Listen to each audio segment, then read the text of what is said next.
నేను ఒక ప్రధానమైన అంశాన్ని చూసిన. ఇది చూసినప్పటి నుండి నాకు ఎందుకో తెలంగాణ రాష్ట్రంలోనే ఉన్నానా, నేనేమన్నా పక్క రాష్ట్రం పోయినా, లేకపోతే రేవంత్ రెడ్డి గాక రాత్రి కలలొచ్చినట్టు తెల్లారి మాట్లాడతాడు కదా, ఏదో ఏం చేస్తాడో నాకైతే తెలియదు. కానీ రాష్ట్ర పరిపాలన మాత్రం అయిపోయింది అనేది ఆయన చేతిలో నుంచి అతి త్వరలోనే ఇంకొక వ్యక్తికి పట్టాభిషేకానికి ఫిక్స్ అయిపోయారు. ఆయన తన పదవిని కాపాడుకోవడానికి అహర్నిశలు పనిచేస్తుండు, కానీ అది సాధ్యపడతలేదు.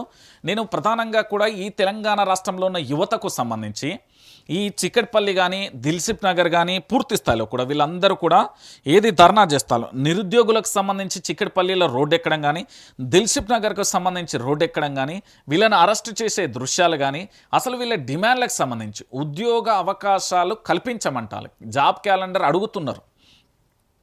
అయితే వీళ్ళని అరెస్టు చేయడంతో పాటు తెలంగాణ రాష్ట్ర వ్యాప్తంగా ఇబ్బందుల పాలు చేసే ప్రయత్నం కూడా కొనసాగుతుంది. నేనేమంటున్నానంటే తెలంగాణ ప్రాంత ప్రజలకు, అంటే ఈ వైఆర్టీవీ చూసే ప్రతి కుటుంబానికి చెప్తున్నా, ఏ కుటుంబం అయితే మీ కుటుంబంలో కొడుకో బిడ్డనో అల్లుడో కోడలో లేకపోతే పిల్లలు ఉంటారు కదా, మనవడో మనవరాల్లో, 10వ తరగతి అయిపోతుంది మీ గ్రామీణ ప్రాంతాలలో, ఇంటర్ చదివిస్తారు, డిగ్రీ చదివిస్తారు, పీజీ చదివిస్తారు, ఎంఫిల్ చదివిస్తారు, పిహెచ్డి చదివిస్తారు. చదివించిన తర్వాత కూడా ఉద్యోగాల కోసం మీ వాళ్ళు 92% వచ్చినా, 95% వచ్చినా, 100కి 100% వచ్చినా కూడా ఈ రాష్ట్ర ప్రభుత్వం ఎట్లున్నదంటే దున్నపోతు మీద నిద్రపోతుందని, ఏది దున్నపోతుకు సోయి ఉండదు అంటారు చూడు, దానికి 1000 రెట్లు ఉన్నది. మరి నిరుద్యోగుల కోసం ఆనాడు మాట్లాడిన గొంతుకలు ఈరోజు ఎందుకు మాట్లాడతలేవో నాకు అర్థమవుతలేదు.